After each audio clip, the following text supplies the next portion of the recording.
일단은 저의 의식의 흐름에 따라서 한번 진행을 해볼게요.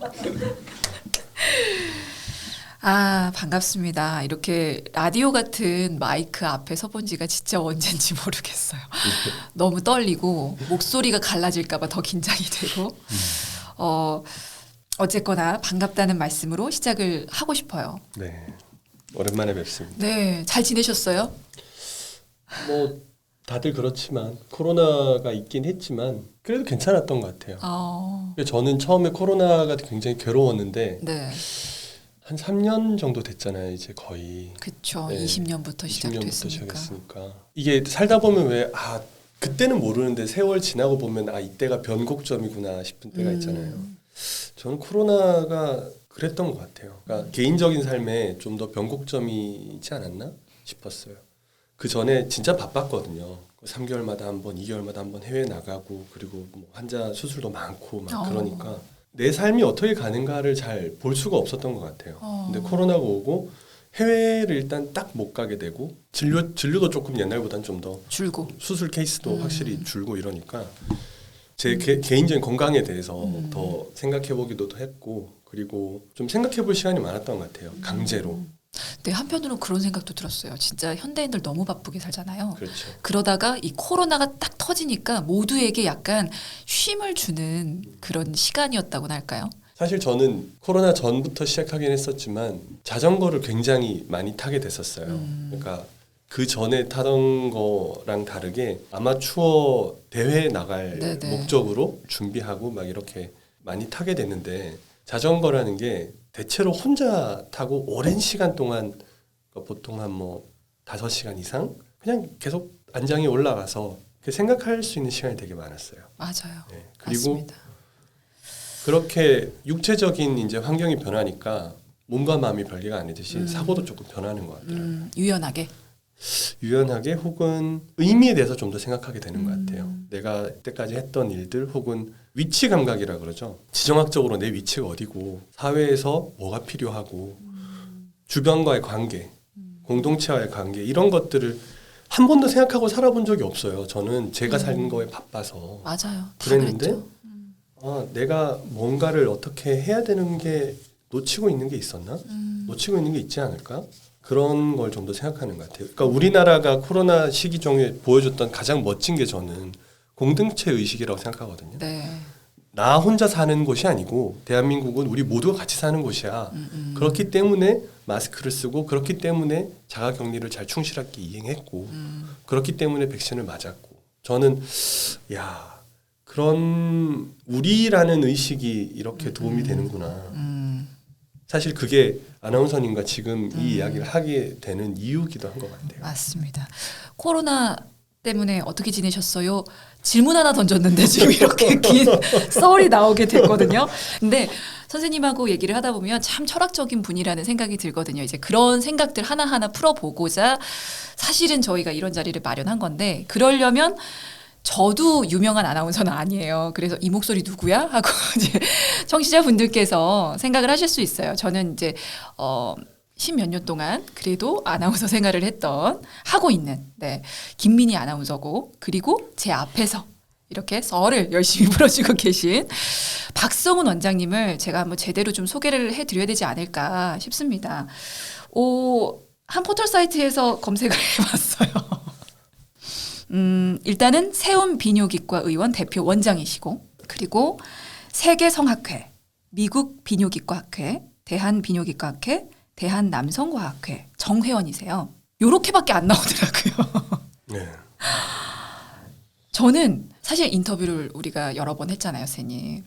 그래서 알아요. 발기부전만 파셨고 한우물만 파셨다는 분인 걸 아는데 사실 모르시는 분들이 더 많으실 거란 말이죠. 그렇죠. 그래서 선생님 소개를 한번 해주셨으면 좋겠어요.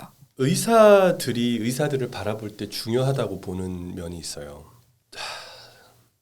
한숨부터 나. 제가 의사 면허를 따고 의사 생활을 시작한 지가 이제 15년이 넘어가니까 강산이 변할 세월을 넘었잖아요. 강산 한 번 변하고 한 번 반 변했죠. 언어학자 사피로스가 그런 얘기를 해요. 사피로스라 우리말로는 컨택트라는 영화에서 나온 내용인데 제가 실제로 그걸 체험해 보니까 네네. 너무나 와닿았어요. 특정 언어는 단순히 말을 하는 능력에 관한 게 아니에요. 그 사람의 사고 체계를 알려주는 거예요. 네. 한국 사람들은 그러니까 한국어로 이야기하는 사람들은 한국어로 사고를 하게 돼요. 영어로 이야기하는 사람들은 영어로 사고를 하게 돼요. 네. 그 둘이 세계를 인지하고 세계를 이해하는 방식이 달라요. 결정적으로 달라요. 그러면은 이걸 언제 느낄 수 있냐 하면은 내가 저 언어에 완전히 몰입되었다. 내가 저 언어가 완전히 내 머리의 뇌체계에 받아들였다는 언제 알 수 있냐면 그 언어로 꿈을 꾸면 알 수 있어요.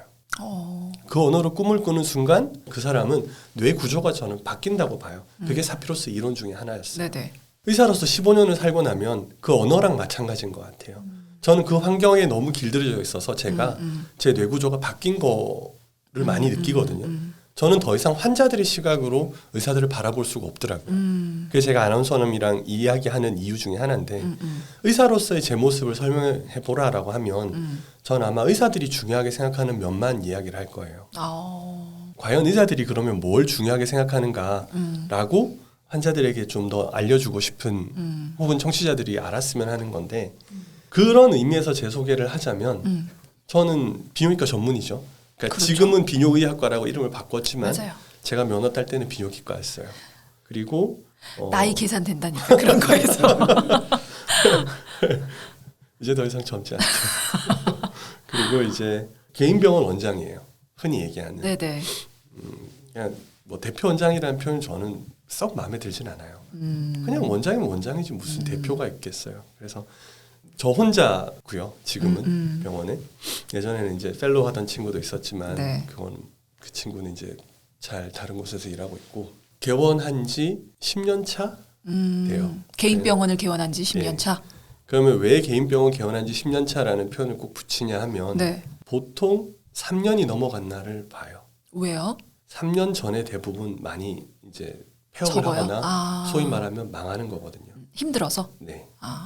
그리고 병원이 어디 있냐 하면 소위 말하는 강남에 있어요. 강남역이랑 서초역 사이, 네네네. 신논역 사이 있지만 왜 거기가 위치가 중요하냐? 월세가 비싸요. 비싼 게 무슨 상관이죠? 월세가 비싸면 유지하기가 어렵다라고들 많이 생각해요. 그렇죠. 거기서 그래서 병원들이 제일 많이 생기고 많이 사라지는 곳 중에 하나예요. 그러니까 그곳에서 10년을 있었다라고 하면 의사들 사이에서는 너 좀 살아남았구나. 너 좀 잘했구나. 너 좀 버텼구나. 혹은 너 뭐가 있나 보구나. 이렇게 생각할 수가 있어요. 물론 이게 맞다는 건 아니에요. 다 맞는 건 아니에요. 하지만 대체적으로 의사들이 그런 걸 중요하게 생각한다. 한국에 있는 의사들이. 여기까지는 한국에 있는 의사들이 뭘 중요하게 생각하느냐를 생각했을 때 제가 그들에게 이야기하는 혹은 그들이 가장 궁금해하는 부분이에요. 만나면은 너 병원 어디 있니? 몇 년 됐니? 뭐 월세는 얼마니? 직원은 몇 명이니? 이런 걸 많이들 궁금해해요. 이게 제가 한국에서 만나는 의사들이 대체로 궁금해하는 거고. 그러면 해외에서 만나는 의사들이 궁금해하는 거는 너 한 해 수술 몇 건 하니? 몇 케이스 하니? 왜냐하면 해외에 있는 의사들은 한국에 있는 의사들하고 이제 약간 방향 자체가 다르거든요. 앞으로 계속 얘기를 하겠지만 너 한 해 수술 몇 건 하니? 그러면 이제 보통 200건에서 300건 사이 했어. 그러면 이제 그때 태도가 달라져요. 아 그래? 그래? 존중과 존경의 눈길을. 어머 어떻게 그렇게? 저 이제 그렇게 얘기하죠. 그리고 그거는 이제 해외에 있는 보통 모든 의사들이고 대학병원에 있는 의사들은 너 논문 뭘 썼니? 몇 편 썼니? 그리고 논문이 SCI 등급에 올라갔니? SCI급 논문은 SCI급 논문, SCI급 논문이라는 건 이제 와서는 논문이 어떤 학술지에 게재되느냐가 중요해졌어요. 그러니까 까다롭게 보는 데가 있어요. 네네네. 이러한 거를 지켜야 되고 윤리적인 연구 규정을 지켜야 되고 네가 과학적으로 정확하게 연구했고 아주 까다롭게 보는 애들이 있고 상업적인 논문들이 있어요. 네네. 돈만 내면 실어줘요. 네. 무슨 이상한 말을 써도 실어주는 애들이 있어요. 그래서 여기다 논문을 낸 거는 인정해주질 않아요. 그래서 SCI 논문 3편이면 보통 대학병원 교수 자리에 있을 수 있는 혹은 교수들이 이제 인정을 해줄 수 있는 인정받는 기준이 되는 거군요. 그렇기도 하고 이제 스텝 자리에 지원을 해볼 수도 있고 그렇게 할 수가 있죠. 그래서 너 연구를 좀 했구나. 네가 아카데믹하게도 놀지 않았구나. 그들이 중요하게 보는 거는 계속 교육을 하고 있는가. 얘가 얼마나 과학적으로 온전한가를 봐요. 인테그리티. 그러니까 얼마나 이 사람이 과학적으로 잘 훈련되고 있고 그걸 놓치지 않고 있는가. 의사들은 자기만의 세계에 빠져 살 수 있거든요. 특히 개인 병원은 누가 옆에서 간섭하거나 혹은 누가 옆에서 이렇게 규제한다거나 객관적인 시각으로 평가해 준다거나 이럴 수가 없잖아요. 그렇기 때문에 개인 병원 의사들은 더 철저해야 돼요. 자기 객관화가. 내가 잘하고 있다 안 하고 있다? 그럼 그거를 어떻게 평가받느냐? 논문을 쓰고 계속 학회 발표를 하러 가고 초록을 발표하고 그렇게 하려면은 네. 현재 학회에서 얘기하고 있는 내용들이 어디로 가고 있다는 걸 알아야 돼요. 우리가 지금 뭘 중요하게 생각하고 있다는 걸 알아야 되고 뭐가 이슈라는 걸 알아야 돼요. 말 그대로 관심을 가지고 계속 공부를 했느냐 들여다봤느냐 그걸 평가하는 방법 중에 하나예요. 그래서 논문이나 강연 횟수나 이런 것들이 소위 말하는 이제 레주메에 들어가게 되는 거죠. 그래서 커리큘럼 비테라고 CV라고 이제 항상 뭐 달라 그래요. 그러니까 제가 학회 초청을 받으면 그 학회에서 너 초청하는데 대신에 네 CV 좀 보내줄래? 이렇게 얘기를 해요. CV? 커리큘럼 비테가 제 학력과 제 경력을 나타내는 건데 학술적인 내용들을 얘기해야 돼요. 여기에 뭐 내가 몇 년 개연한 지 몇 년 차고 이런 거 쓰는 게 아니고 논문 아예 이런 아카데믹하게 논문 그다음에 제 강연 경력 이런 것들을만 얘기를 하는데 따로 있어요. 그래서 보통 이런 거는 이제 교수들한테 요구를 하는 거지 개인 병원 의사들은 이런 걸 요구 당할 일이 없잖아요. 그렇구나. 요구받을 일이 없잖아요. 근데 저는 이제 해외에서 학술 활동을 계속 하다 보니까 익숙해진 거죠 거기에. 그리고 그 말씀하셨던 초록이 있었잖아요. 네. 초록은 연구 뭐 논문 중에 서두의 요약본인가요? 그렇기도 하고요. 대체로 저는 이제 초록을 어떻게 보냐면 앱스트랙트라고 그러죠 영어로는. 그러니까 앱스트랙트는 뭔가 응축했다라는 뜻이잖아요. 압축한 내용인데 논문을 쓸 정도는 아니지만 이건 언급했으면 좋겠다 하는 내용들을 초록으로 얘기하는 경우가 많아요. 짧게. 저는. 그리고 다른 때는 이제 어떻게 또 쓰냐 하면은 초록 발표하는 기간 그 세션이 따로 있거든요. 네. 학회 보면 그때 아이디어를 던지는 거예요. 어떻게 보면 브레인스토밍하는 시간인 거예요, 서로들. 그래서 내가 이런 아이디어가 있는데 수술해 보니까 이게 이렇던데 이거 이런 거 아닐까라고 던져요. 그래서 반응이 좋잖아요. 그럼 논문을 써요. 그런 경우들도 많이 봤어요. 그래서 나의 생각이 이러한데라는 걸 평가받아 보는 거예요. 제가 볼 때는 혹은 지금 그거는 이런 거야라고 얘기해주고 싶은 거, 우리가 몰랐던 거. 그래서 그거에 아주 중요한 내용이면 보통 논문으로 가고 그렇지 않으면은 초록에서 끝나는 경우가 있고 논문을 쓰기 위한 논문들도 사실 되게 많아요. 논문을 위한 논문들도 많아요. 왜냐하면은 여러 가지 이유가 있겠지만 그런데 이제 초록들로 내는 거는 보통 논문까지 가기는 힘들거나 혹은 논문을 가기 전 단계에서 의사들이 이제 과학적인 내용들을 발표해 보는 거죠.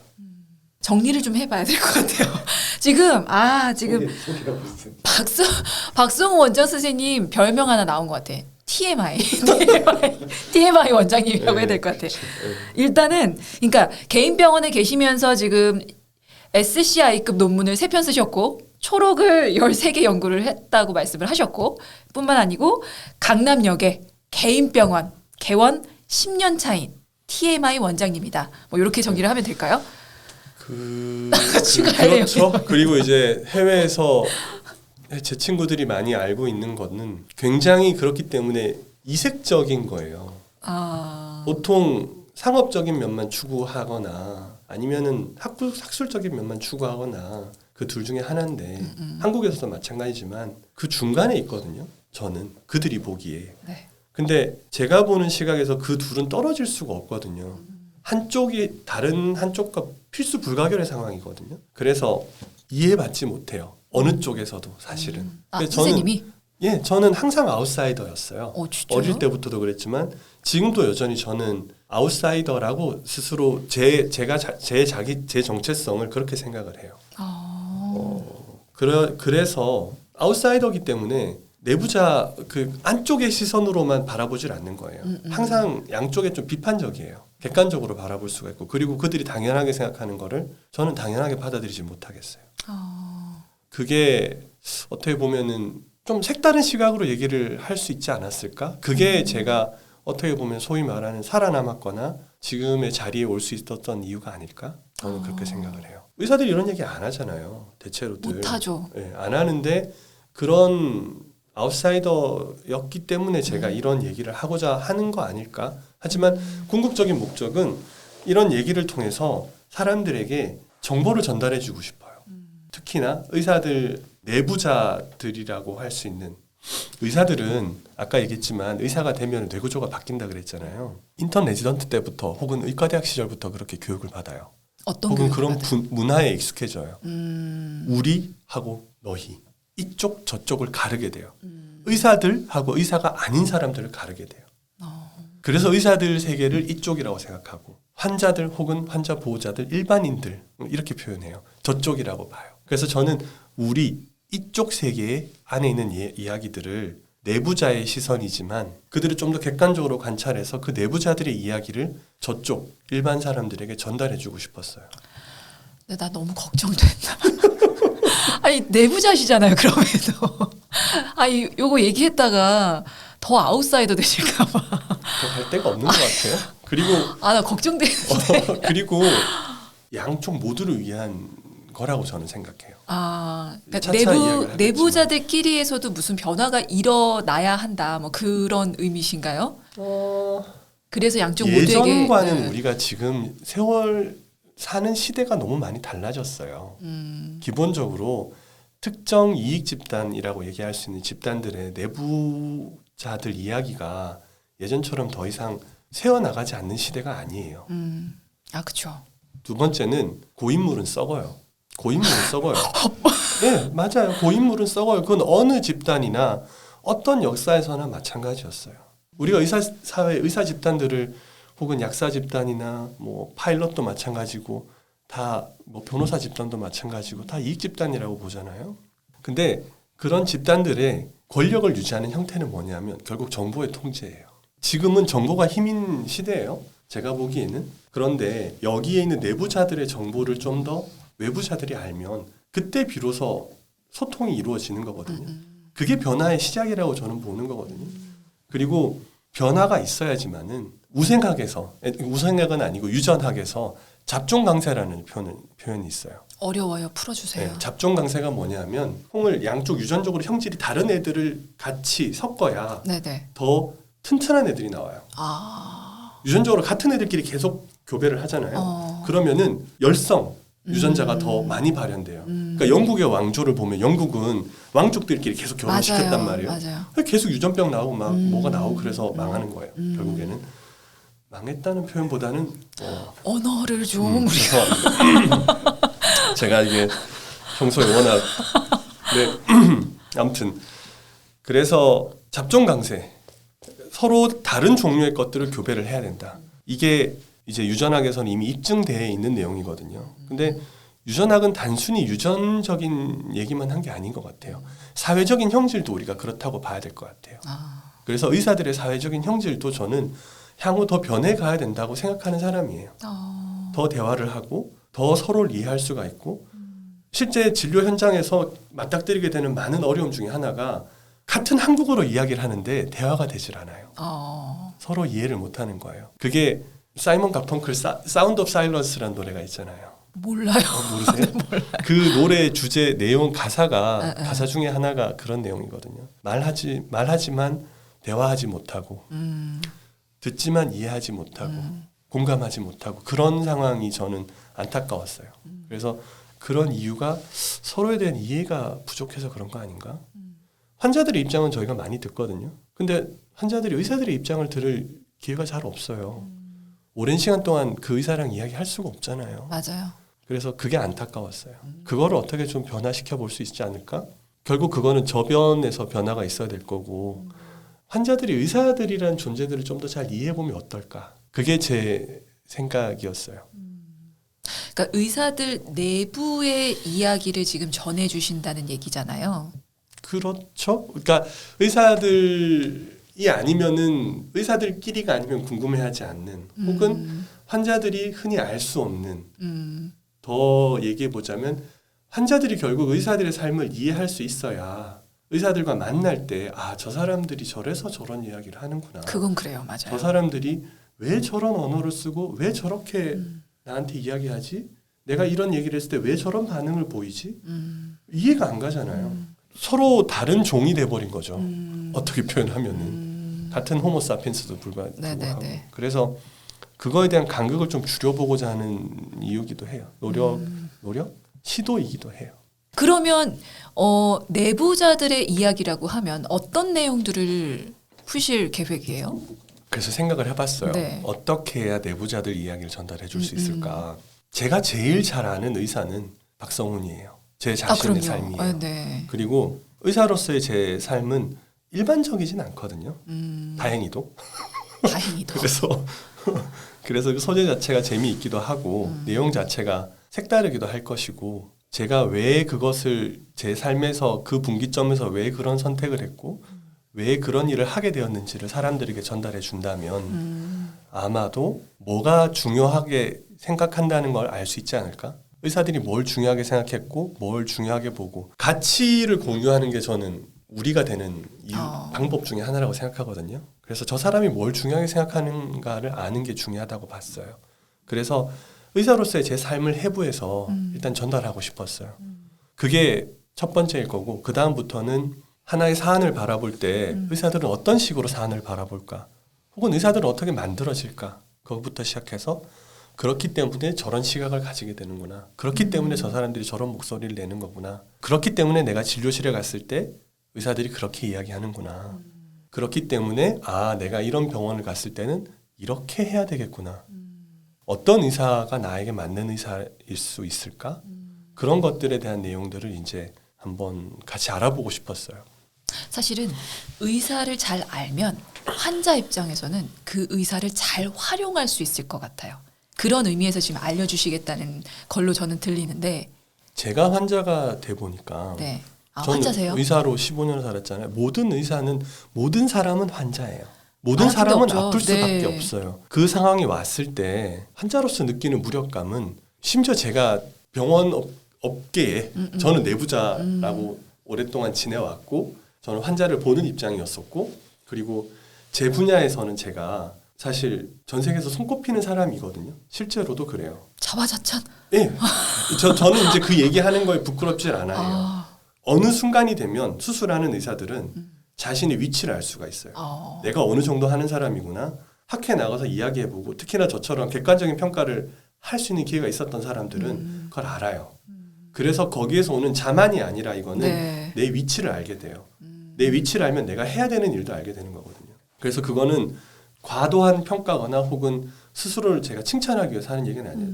물론 서전들은 모두 다 수술하는 의사들은 자뻑이 있지만 그 시기는 옛날에 사실 저는 지나와야 됐었어요. 그러지 않으면 지금 올 수가 없었을 테니까. 여튼 그런 것들에 대한 이야기를 이제 해봐야 되겠죠. 근데 박성훈 원장이 본인 입에서 이렇게 내가 세계적으로 몇 위 안에 꼽히는 사람이다라고 얘기할 수 있었던 그 이유도 사실은 이 차후에 차근차근 좀 풀어드릴 수 있을 것 같은데 네. 한편으로 그런 생각도 들어요. 내부자들의 이야기를 전하신다고 했는데 결과적으로 이거는 그러면 인간 박성훈의 이야기 아니야? 그게 내부자들을 대변할 수 있어? 아웃사이더라고 했는데? 라는 생각이 들기도 하거든요.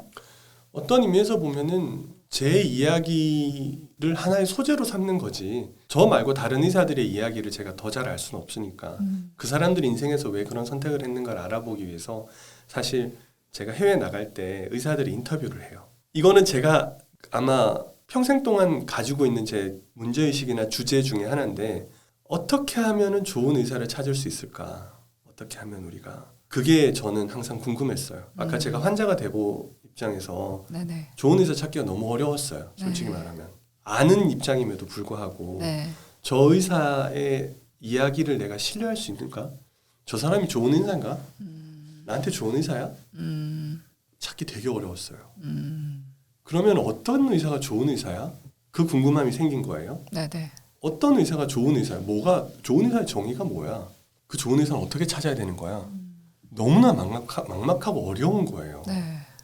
그러다 보니까 내가 막막하면 일반인이라고 제가 얘기하는 의과대 교육을 받지 않았고 하는 의사가 아닌 사람들은 대체 어떻게 그러면 얼마나 더 막막할까 이 생각이 든 거예요. 네네.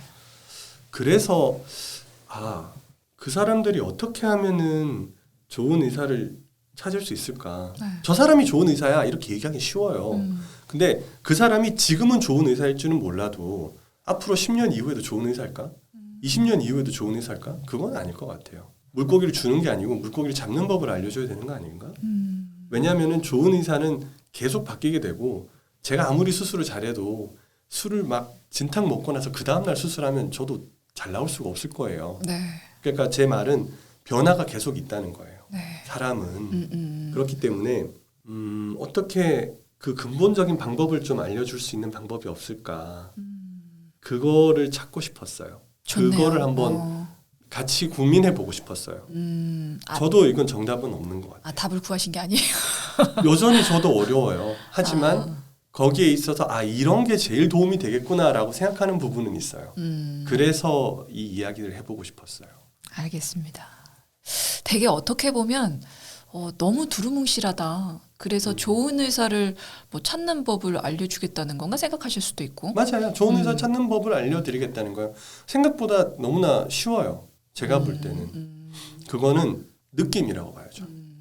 물론 많은 의사들을 만나봐야 되겠지만 이게 많은 의사들을 만나본다는 게 이미도 내부자들의 입장에서는 굉장히 싫어할 이야기예요. 네. 의과대학에서 저희가 교육을 받을 때 하스피탈 쇼핑하는 환자는 나쁜 환자다라는 식으로 네. 배워요. 네. 하스피탈 쇼핑이라는 게 병원 여기저기 가보는 환자들은 나쁜 환자다라고 배우는 거예요. 네네네. 배울 때부터. 네.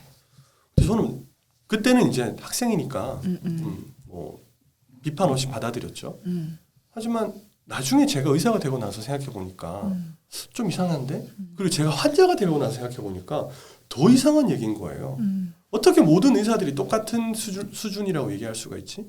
어떻게 공부 안 하는 사람도 있고 공부 더 많이 한 사람도 있고 수술을 더 잘하는 사람도 있고 더 못하는 사람도 있고 그리고 한 질환에 대해서 서로 치료법과 서로 추천하는 방법이 다 다른데 맞아요. 어떻게 모든 모든 의사들이 다 똑같다는 거야? 그렇지. 그런 상황에서 왜 환자가 한 의사의 얘기만 믿으라는 거야?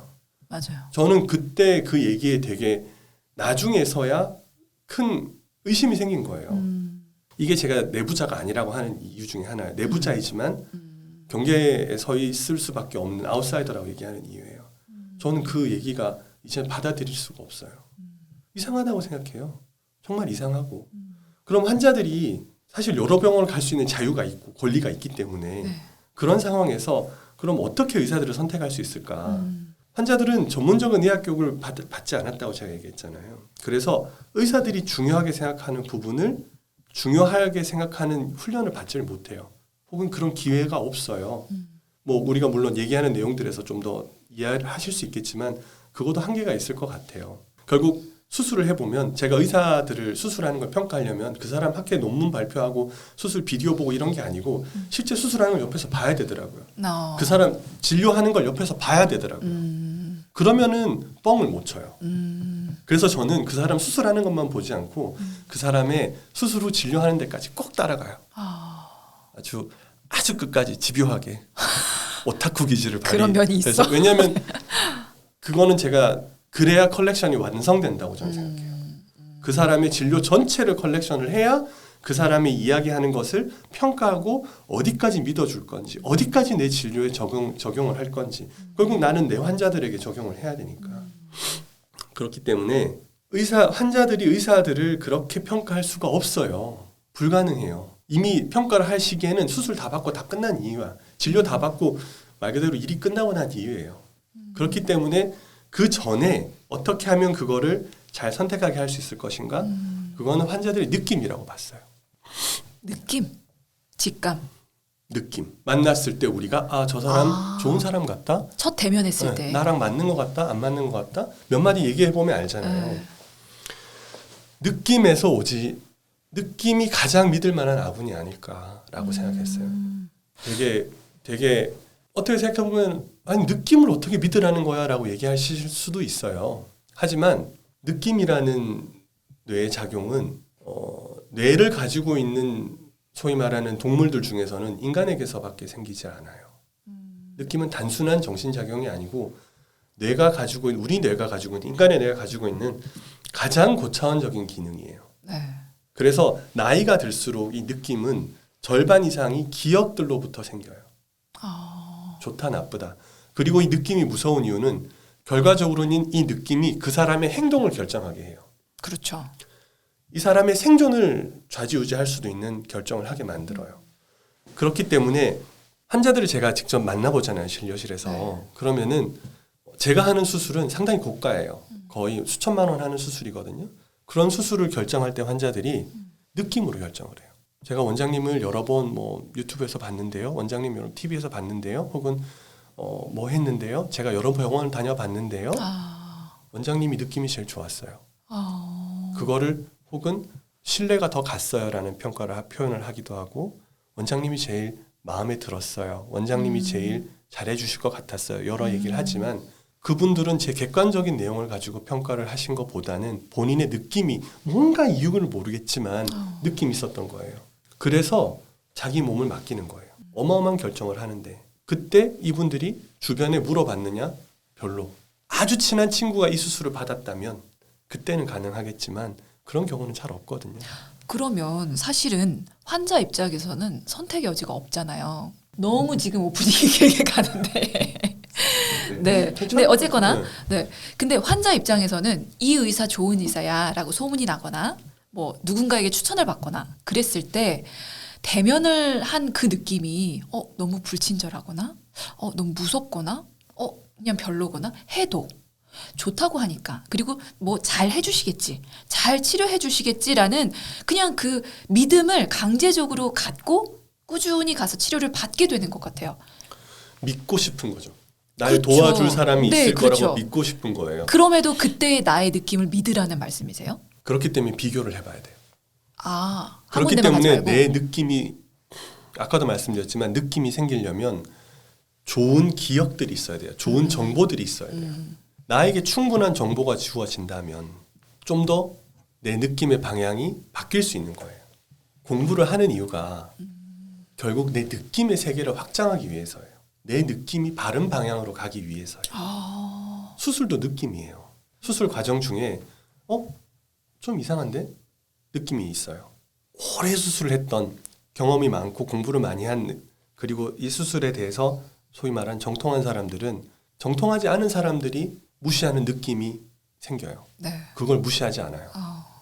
지금 멈추고 다시 한번 확인해 봐야 돼. 분명히 뭔가 있을 경우가 많아요. 이대로 갔을 땐 큰일 나는 경우가 많아요. 느낌이 안 좋은데? 그 느낌은 단순한 게 아니에요. 아주 정교한 뇌의 작용이에요. 그리고 그 뇌의 정교한 작용은 환자가 되었을 때 더 예민해져요. 네. 왜냐? 자기를 지켜야 되니까, 보호해야 되니까. 그래서 환자들은 어디가 아프게 되면은 자기 보호 본능이 어마어마하게 강해져요. 직감이 더 발달해요.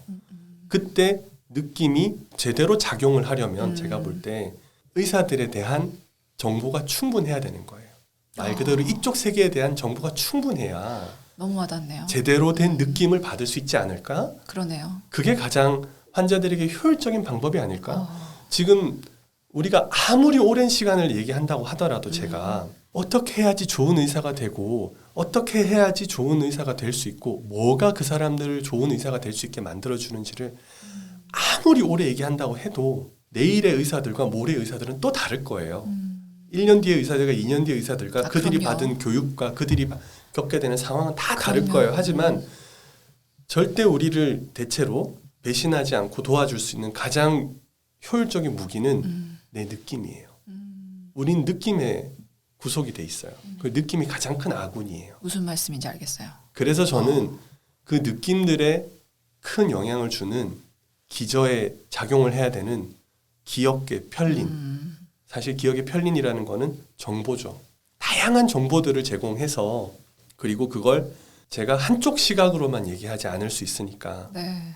그래서 제 삶을 분해해보고 싶었어요. 해부해서 그 정보들을 조각조각 내서 전달해보고 싶었어요. 그 내용을 알면 언젠가 다른 의사들을 만났을 때 제대로 된 느낌을 좀 받으실 수 있지 않을까. 알겠습니다. 이게 오프닝 회차인데 너무 길어졌어요, 지금. 그리고 너무 많은 정보 주시면 안 됩니다. 지금 하나하나 풀어나가야 되거든요. 어쨌거나 공부를 많이 해서 받은 그 느낌을 믿어라 라는 말씀이시고 사실 저희가 앞으로 풀 내용들이 이런 내부자들 이야기입니다. 그러니까 내부 의사들은 알지만 얘기를 안 한 혹은 얘기를 못한 이야기일 수도 있고 환자는 모르지만 의료 종사자들은 아는 뭐 그런 이야기일 수도 있고 혹은 인간 의사 박성훈의 이야기일 수도 있고 뭐 아니면 왜 이 반응이 왜 이래? 아니요. 그러니까 네네. 그런 얘기를 제가 왜 그 또 이 얘기를 하고 싶었냐 하면 네네. 환자 입장에서 병원은 망각의 공간이에요. 환자 입장에서 네. 힘들어서 잊고 싶은 공간이라는 말씀이신가요? 잊게 잊을 수밖에 없는 공간이에요. 엄밀히 얘기하면 김민혜 아나운서님은 굉장히 아팠을 때 기억이 있으세요? 가령 감기가 걸렸을 때 그때 당시 되게 힘들잖아요. 그랬던 기억이 생생하게 나세요? 그냥 희미해요. 희미하죠. 네. 이게 우리 뇌가 그렇게 만들기 때문이에요. 우리 뇌는 아주 힘들거나 괴로웠던 기억을 잊게 만들어져 있어요. 밤에 자면서 특히 렘 수면하거나 이럴 때 그 기억을 소거하게 돼 있어요. 그래야지만 정상적인 생활을 할 수가 있어요. 병원에서의 기억은 매우 힘들었던 기억이에요. 저도 입원해 본 적이 있고 막 엄청나게 아팠던 기억들이 있는데 수술받고 네네. 그때 기억들은 문드러지고 희미해지고 사라지게 돼 있어요. 그래야 정상적인 생활을 할 수가 있기 때문에 과정에서 병원에서의 기억들도 같이 소거가 되는 것 같아요. 의사들에 대한 기억들도 같이 소거가 돼요. 그래서 평시에 일반적인 삶을 사는 사람들은 병원을 생각하지 않아요. 그게 있다는 것조차 잊고 살아요. 그렇기 때문에 거기에 대한 공부를 할 수가 없어요. 제가 볼 때. 네네. 이 업계에 있는 사람이 아니고서야 이쪽 방향의 의사들의 삶에 혹은 이쪽 세계의 일에 관심이 없게 되는 이유가 그래야지만 정상적인 삶을 영위할 수 있기 때문이라고 생각해요. 그래서 병원이 망각의 공간이라고 얘기하는 거예요. 병원에 사는 사람들은 그렇지 않지만 환자들은 왔다 가면 기억이 사라지게 돼요. 왜냐하면 육체적인 고통을 동반하는 기억들은 소거되게 돼 있거든요. 네. 점차적으로. 그래서 우리가 환자들이 병원에 갔을 때 어떻게 보면은 급하게 맞닥뜨리는 것 같은 느낌이 자꾸 드는 거예요. 네네. 옛날 기억들이 자꾸 소거가 되니까. 네네네. 그래서 아프지 않은 아픔을 동반하지 않은 그냥 병원의 이야기를 이쪽 내부 세계들 이야기를 전달하면 이 정보들이 좀 더 오래 갈 수 있지 않을까? 소거를 좀 벗어날 수 있지 않을까? 저는 그런 기대를 해요. 그래서 이야기를 병원이 아닌 공간에서 환자가 아닌 사람과 이야기를 나눠보고 싶었어요. 사실은 그 인간 의사 박성훈의 이야기라는 그 부분에서 약간 저 천장을 보시면서 약간 표정이 약간 그 뭐라고 해야 되죠? 이게 말로 표현하기가 그런데 약간 한쪽 눈을 찡그리셨거든요. 그래서 반응이라고 제가 여쭤봤는데 인간 박성훈, 의사 박성훈의 이야기를 가장한 병원 의사의 활용서 혹은 안내서를 전달해 드린다라고 설명을 해드리는 게 더 정확하지 않았을까라는 생각이 드네요. 이 설명을 들으니까. 그렇죠. 이제 뭐 저는 하나의 소재일 뿐이에요. 제 삶은 하나의 소재고 그랬을 때 좀 더 정보의 퀄리티가 높지 않을까? 제가 딴 건 몰라도 솔직할 자신은 있거든요. 그렇기 때문에 있는 그대로. 그래서 우리가 의사들한테 혹은 뭐 권위가 있는 사람들한테 판사들, 검사들한테 못 물어보잖아요. 못 물어봐요. 뭐 좋아하세요? 뭐 이런 거 말고 그냥 너무 궁금한데 너무 당연하다고 당연히 궁금한 건데 못 물어봐요. 뭐 저는 그러면 안 된다고 생각하거든요. 그런 질문을 통해서만 제대로 된 정보를 전달할 수 있고 우리가 정말 필요한 걸 이야기할 수 있다고 생각해요.